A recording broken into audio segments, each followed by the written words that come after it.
bienvenidos y bienvenides al podcast realizado por la agrupación independiente feminista. Dicha agrupación nació a partir del Encuentro Plurinacional de Mujeres del año 2019 con el fin de visibilizar a quienes callan y alzar la bandera de la lucha feminista.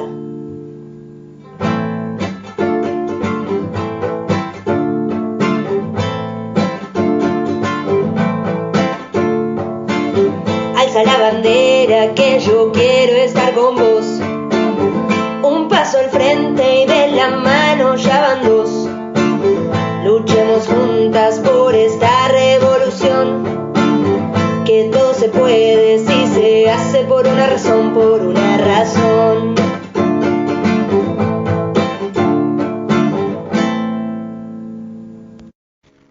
En el podcast de hoy vamos a hablar de una de las luchas fundamentales del feminismo,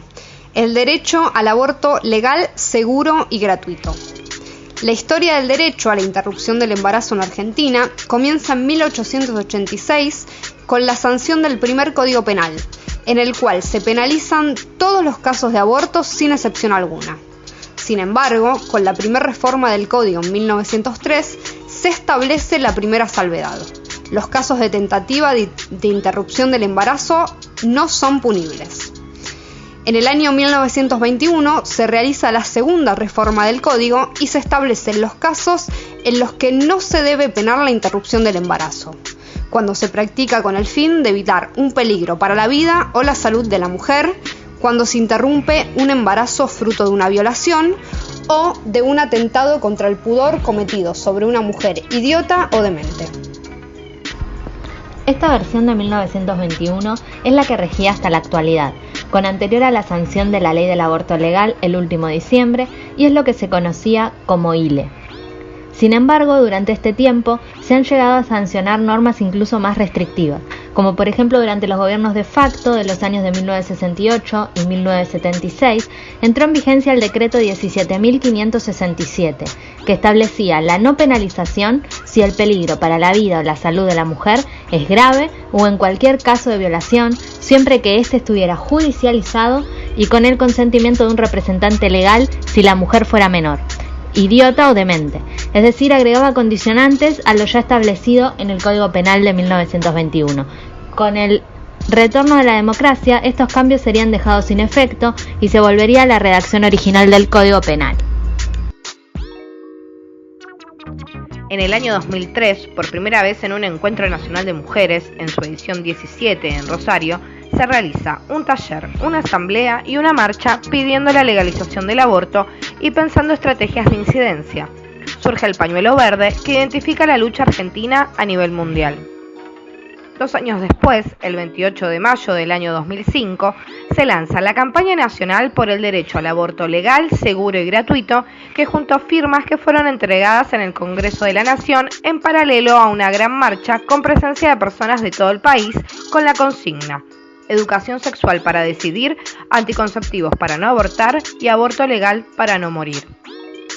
Dicha consigna se mantiene hasta la actualidad y la campaña cuenta con la adhesión de más de 300 grupos, organizaciones y personalidades vinculadas a organismos de derechos humanos y de ámbitos académicos y científicos, trabajadoras y trabajadores de la salud, sindicatos y diversos movimientos sociales y culturales, entre ellos redes campesinas y de educación, organizaciones de desocupadas y desocupados, de fábricas recuperadas, grupos estudiantiles, comunicadores y comunicadoras sociales, etc.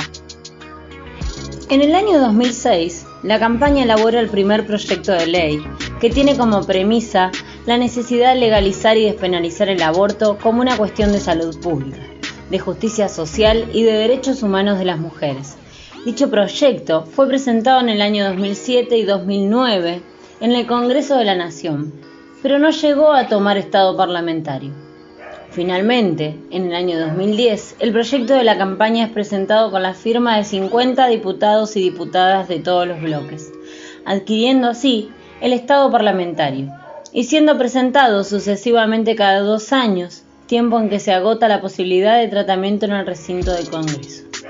En el año 2011, el Comité de Derechos Humanos de las Naciones Unidas condenó al Estado argentino por no haber garantizado en 2006 el acceso a la ILE a una joven con discapacidad embarazada, producto de una violación. A pesar de contar con un fallo del Tribunal Superior de Provincia de Buenos Aires, la práctica no pudo llevarse a cabo en un hospital público y, gracias a la movilización de las organizaciones de mujeres y feministas, se logró realizar en el sistema privado. El comité consideró que la obstrucción del aborto permitida por el Código Penal constituyó una violación de los derechos humanos de la joven y ordenó al país a proporcionarle medidas de reparación que incluyan una indemnización adecuada y a tomar medidas para evitar que se cometan violaciones similares en el futuro. En el mismo sentido, en el año 2012, la Corte Suprema de Justicia de la Nación se pronuncia con el fallo FAL sobre el aborto por violación y resuelve que las mujeres violadas, sean normales o insanas, de acuerdo al fallo, pueden interrumpir un embarazo sin autorización judicial previa ni temor a sufrir una posterior sanción penal, eximiendo de castigo al médico que practique la intervención. Según el fallo, solo es necesaria una declaración jurada que deje constancia del delito del que fue víctima la persona que quiere interrumpir el embarazo. Y además, exhortó a las provincias a que sancionaran protocolos que facilitaran la práctica. Finalmente, el Protocolo para la Atención Integral de las Personas con Derecho a la Interrupción Legal del Embarazo, Protocolo ILE, desarrollado por el Ministerio de Salud de la Nación en 2015, retoma los lineamientos del fallo FAL y agrega consideraciones en cuanto al concepto de salud, incorporando los aspectos físicos, psíquicos y sociales, y aclara que el peligro de la salud puede ser potencial. Pese a que, como venimos contando, la ILE debería ser un derecho en la Argentina desde 1921, también pudimos ver que hubo muchísimos inconvenientes en su implementación, y la adhesión de las provincias a este protocolo nacional también fue una lucha que hubo que dar. Hasta el 2020, con un protocolo que fue modificado ese mismo año, solo 11 provincias habían adherido al mismo. Dentro de las provincias que no cumplían con esta disposición están Catamarca, Corrientes, Formosa, Mendoza, San Juan, Santiago del Estero y Tucumán. Mientras se continuaba luchando para el cumplimiento efectivo de la ILE, en el año 2018, la campaña presenta nuevamente un proyecto de ley y este es tratado por primera vez en el recinto del Congreso Nacional, obteniendo la media sanción de diputados con 129 votos a favor, 125 en contra y una abstención.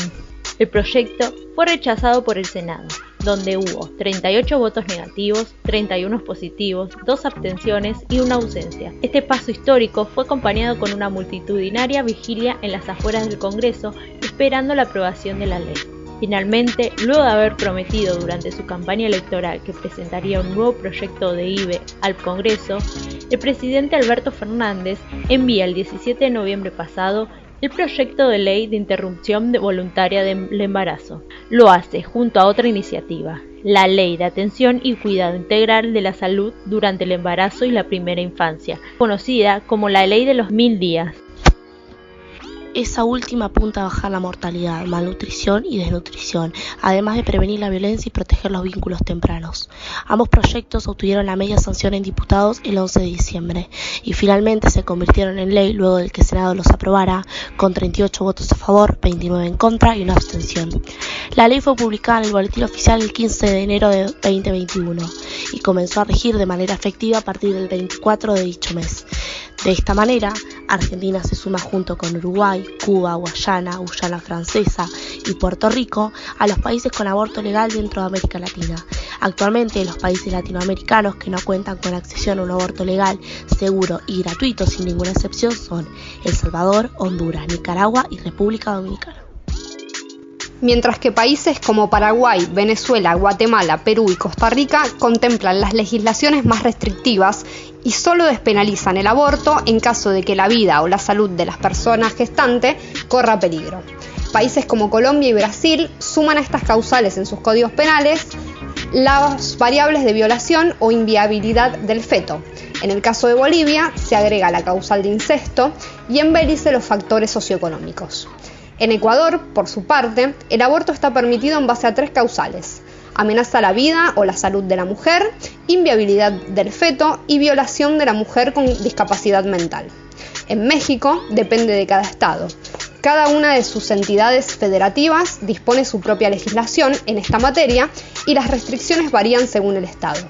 Solo en la Ciudad de México y Oaxaca está permitido el aborto libre y sin condiciones durante las primeras 12 semanas de gestación.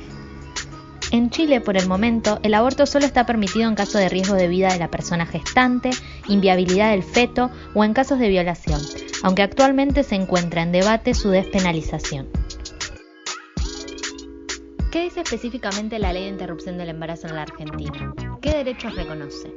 La ley tiene por objeto regular el acceso a la interrupción voluntaria del embarazo y a la atención posaborto, es decir, permite el aborto sin causales específicas hasta la semana 14 de embarazo. Además, establece que luego de ese periodo se podrán realizar abortos manteniendo las causales establecidas en el Código Penal de 1921.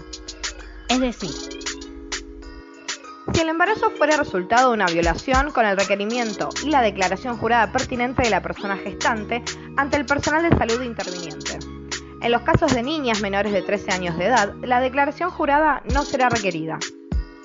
si estuviera en peligro la vida o la salud de la persona gestante.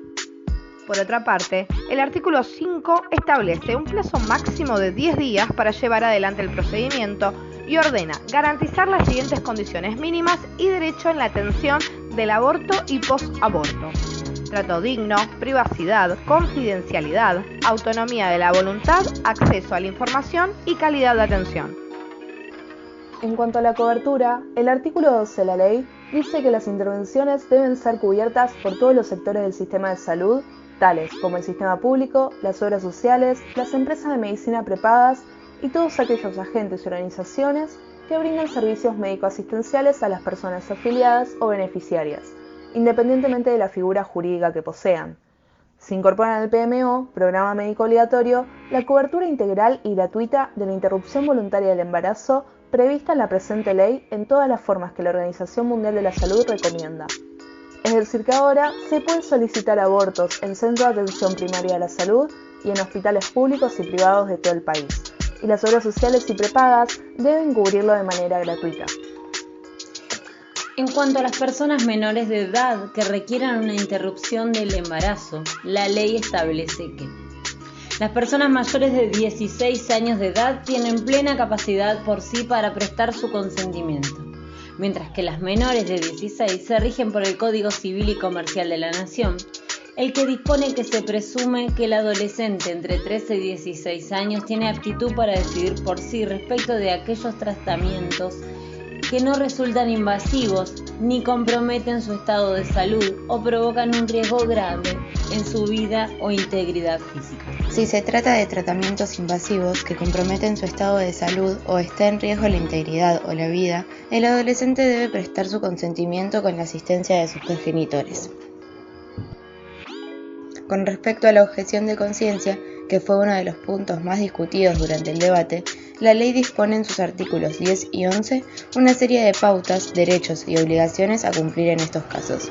Por un lado, el profesional que decida ser objetor de conciencia y no realizar procedimientos de IVE debe serlo en todos sus ámbitos de trabajo, tanto públicos como privados, no pudiendo ser objetor en un sistema y en el otro no. Además, deberá derivar a la paciente para que sea atendida por otro u otra profesional en forma temporánea y oportuna, sin dilaciones. El personal de salud no podrá negarse a la realización de la interrupción del embarazo en caso de que la vida o salud de la persona gestante esté en peligro y requiera atención inmediata e impostergable. Tampoco se podrá alegar objeción de conciencia para negarse a prestar atención sanitaria post-aborto. Con respecto a los establecimientos de salud que no cuenten con profesionales para realizar la práctica, debido a su objeción de conciencia, deberán prever y disponer la derivación inmediata a una institución que realice efectivamente la prestación y que sea de similares características al que la persona solicitante de la prestación consultó. Las gestiones y costos asociados a la derivación y el traslado de la paciente quedarán a cargo de la institución que realice la derivación, es decir, que la mujer o persona gestante de ninguna manera cargará con dichos costos. Para finalizar, es necesario aclarar que el aborto continúa presente en el Código Penal para aquellos casos en los que es realizado sin consentimiento de la persona gestante o cuando se realiza luego de la semana 14 de gestación y no se encuentra enmarcado en las causales previstas en la ley. La tentativa no es punible Es decir, que si no te encontrabas dentro del tiempo para realizarte una IVE y tampoco estabas encuadrada dentro de una de las causales e intentaste realizar un aborto pero no lo conseguiste, no podés ser condenada.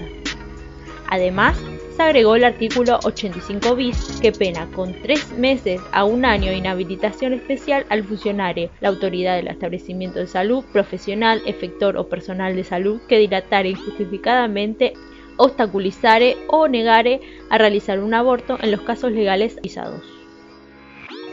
¿Qué va a pasar con las mujeres y personas gestantes condenadas por abortar? En principio debería aplicarse la ley penal más benigna, y como hoy esta conducta ya no está penada por la ley, deberían ser absueltas. Recordá que si se demoran o te niegan el acceso al aborto, podés denunciarlo a la línea de salud sexual y reproductiva del Ministerio de Salud. El número es 0800 222 3444.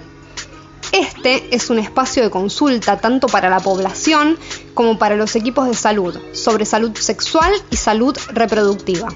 Es gratuito y tiene el objetivo de brindar atención personalizada y oportuna para facilitar el acceso a los servicios de salud sexual y de salud reproductiva en todo el país. La línea es atendida por un grupo de operadores especializados que puede escuchar, contener, informar, asesorar y derivar a la población en el marco del respeto y ejercicio de los derechos sexuales y derechos reproductivos. La llamada es gratis y su horario de atención es de lunes a viernes de 9 a 21 horas, sábados, domingos y feriados 9 a 18. Además,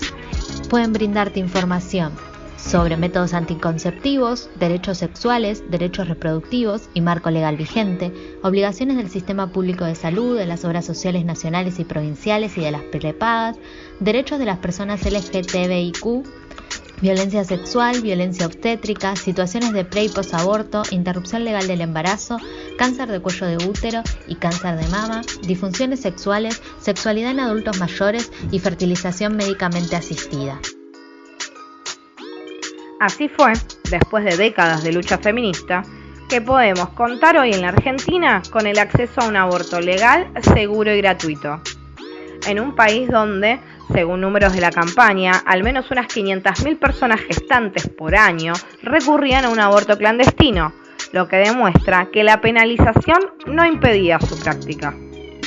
Desde 1983, en Argentina, murieron más de 3.000 mujeres a causa de abortos inseguros, siendo en su mayoría mujeres jóvenes y dentro de la línea de pobreza. Por eso, la discusión nunca fue aborto sí o aborto no, sino más bien aborto legal o clandestino, porque para acceder a un aborto seguro, lo único que hacía falta era contar con los recursos necesarios para llevarlo adelante, mientras que las personas que no tuvieran esos recursos eran arrojadas a la clandestinidad, en donde ponían en manos de desconocidos y en lugares totalmente inhóspitos su integridad física y emocional, donde después tendrían que enfrentar una condena penal o social, o inclusive pagaban con sus vidas. Pero más allá de contar con la ley, la lucha no termina acá, sino que debemos seguir haciendo frente para que se cumplan todas sus formas, para que haya acceso real a la información reproductiva, para garantizar espacios de contención sin una mirada que juzgue nuestros actos, y seguir pidiendo por la efectiva aplicación de la Ley de Educación Sexual Integral en todas las escuelas, a lo largo y a lo ancho del territorio argentino, para que toda persona pueda ser consciente de su salud sexual y tenga a su alcance las herramientas necesarias para no tener que pasar por un aborto, y en caso de llegar a esta instancia, poder hacerlo de una manera segura. Porque somos personas gestantes, queremos decidir sobre nuestros cuerpos, porque hoy, más que nunca, la maternidad, ¿será deseada o no será?